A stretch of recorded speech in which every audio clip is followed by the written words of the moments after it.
Welcome, intrepid historians. We've seen that rapid economic change, the industrial, transportation, and market revolutions, and advancing urbanization was shaking up the United States.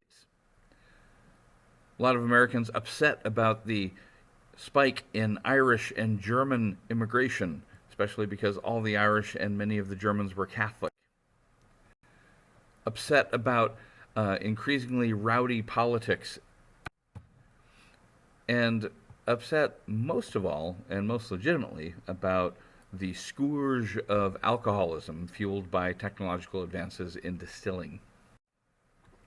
So, the Second Great Awakening, revivals to the rescue.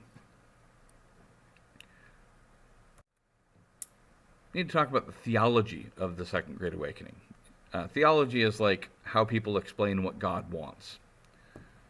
Here is Charles Grandison Finney. He's one of the leading preachers of the Second Great Awakening and a leading reformer as well, because what we're going to see is that belief leads to action in the Second Great Awakening.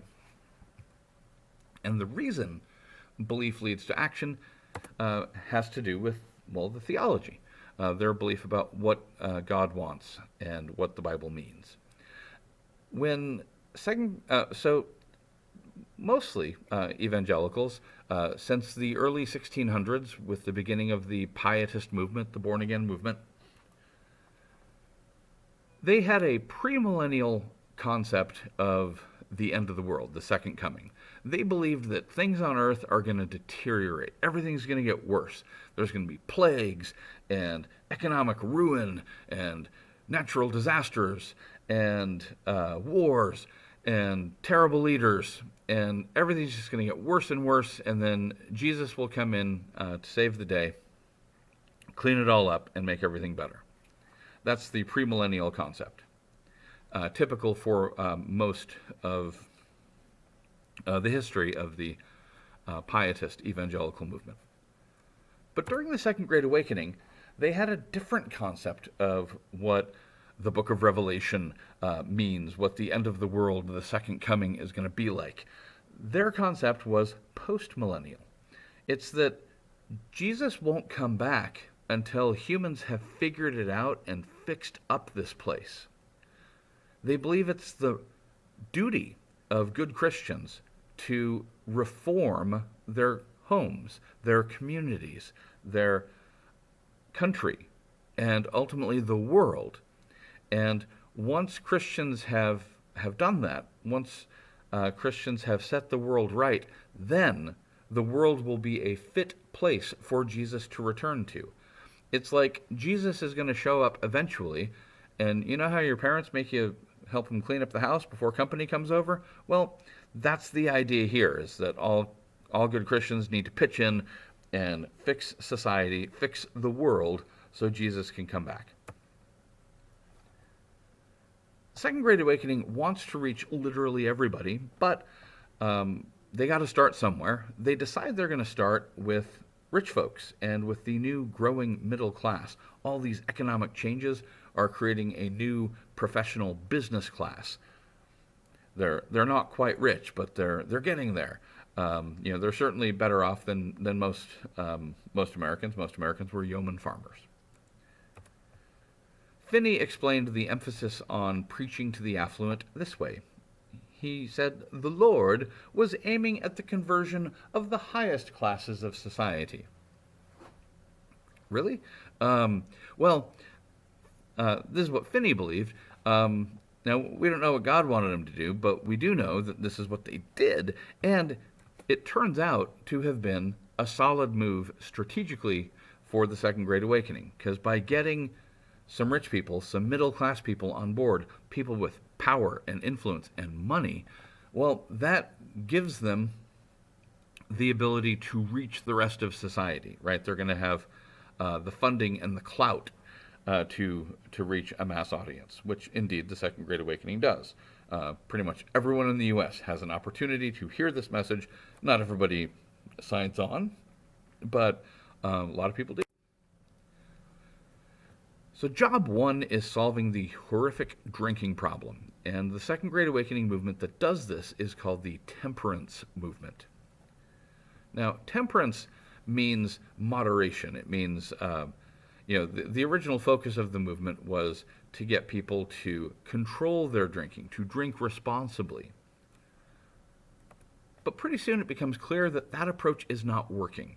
And so the temperance movement doesn't change its name, right? Temperance means moderation. It suggests drinking responsibly. The movement doesn't change its name, but it does change its goal. The temperance movement becomes an abstinence movement, encouraging people to abstain from alcohol. Stop drinking alcohol. Go cold turkey.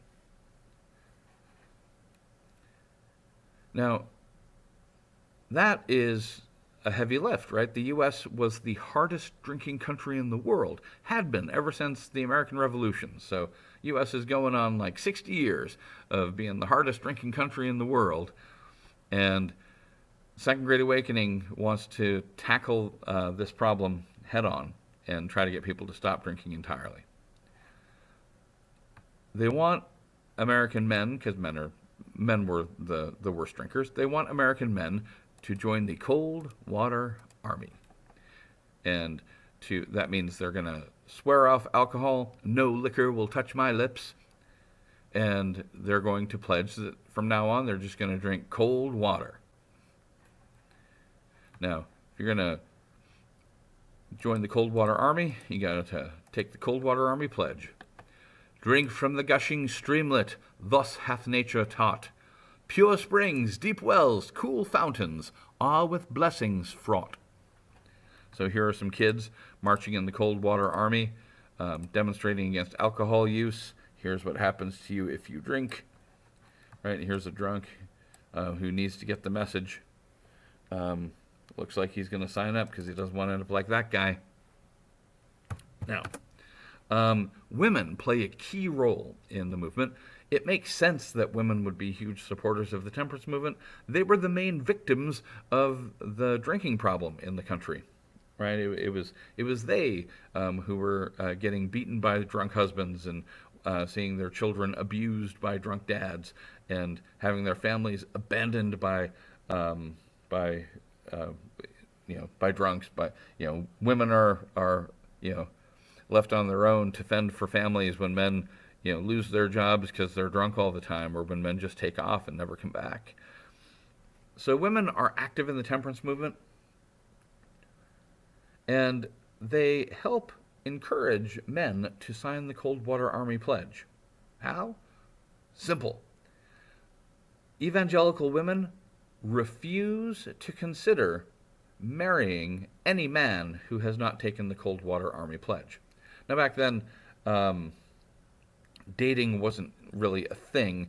Courting was a more formal way to declare your interest in someone of the opposite sex. Men would do this, and then they would come over for visits and woo the girl under parental supervision, typically. So very different, perhaps, setup than what happens today or in recent decades. But the point is that you can't even court an evangelical girl if you have not taken the Cold Water Pledge. And this is persuasive. Most young men are interested in getting married at some point, and so this helps. But like, how much could? Oh, here's some temperance movement messaging. This is called The Drunkard's Progress. It shows what happens when you start drinking alcohol, right? It starts out innocent glass with a friend, and then you're finding yourself drinking more often. Oh, it's cold outside. Looks like I need a drink. And then suddenly, you're having a glass too much, getting drunk, and disorderly, riotous, getting in some trouble, and then you hit the pinnacle. You and your friends are hanging out and drinking all the time, having fun while it lasts, but it doesn't last long. Pretty soon you end up in poverty, afflicted with disease, abandoned, friendless. There's your heartbroken family. Then in desperation you turn to crime and finally, in despair, you take your life. Drinking leads inexorably to ruin, heartbreak, and suicide. Now, obviously, the suicidal end was relatively unusual. There's some exaggeration in this messaging, but it is, you know, this messaging was persuasive because people were seeing this stuff all around them. But can this really work? Can, preaching to people that good Christians don't drink, and evangelical girls saying, you can't court me and you certainly can't marry me unless you take the cold water pledge, can this make a dent in the hardest drinking country in the world? Sure can. This graph is showing us the daily per capita consumption of alcohol in the United States from the early 1700s through about 1970. And what you can see is, here's the U.S. becoming the hardest drinking country in the world. Here's the temperance movement.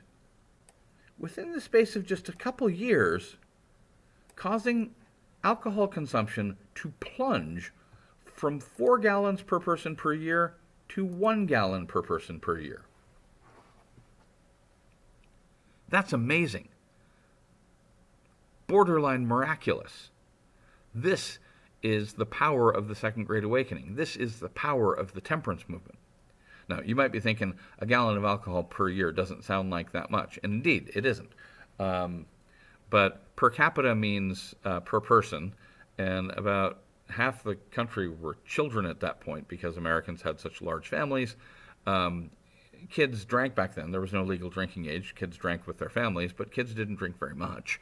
And women didn't drink very much. It's men who were doing all the drinking, and like adult men are maybe a quarter of the total population. So trust me, before the temperance movement, American men were really putting it away. They were the heaviest drinking people on earth. But because of the temperance movement, within the space of just a few years, the U.S. goes from the heaviest drinking country on earth to not the heaviest drinking country on earth anymore, and we never will be again. Now, we'll talk about the action over here later. This is the Second Great Awakening change that we wanted to note. All right. Second Great Awakening also is going to transform public schools. Before the Second Great Awakening, public schools existed, right? The Puritans in New England brought in the first public schools early in the 1600s. This good idea spread beyond New England across the northern colonies and states. A couple southern colonies and states started picking up public schools. But before the Second Great Awakening, most communities had just elementary schools, and so kids could go to school for 2 or 3 years and learn how to read and write and reckon. That means do math, and then they're pretty much done. They go back on the farm and help out their families. The Second Great Awakening argues this is not good enough. Second Great Awakening reformers believe that good Christians need to be educated and that good citizens need to be educated. And so they thought public schools in the U.S. needed an upgrade so that they could train kids, all kids, to be good Christian citizens. Also, this is an answer to what they regard as the problem of immigration. They want the schools to teach the Irish and the Germans to speak proper English and to be less Catholic, to help them blend in, assimilate to American society. Here's Catherine Beecher. She's a member of a big family of Second Great Awakening preachers. She wrote, "Democracy depends upon the intellectual and moral character of the mass of people. If they are intelligent and virtuous, democracy is a blessing. But if they are ignorant and wicked, it is only a curse." Right. Translation. What she's saying is, if bad people, if immoral people, if stupid people vote, then they're going to elect barbarians like Andrew Jackson.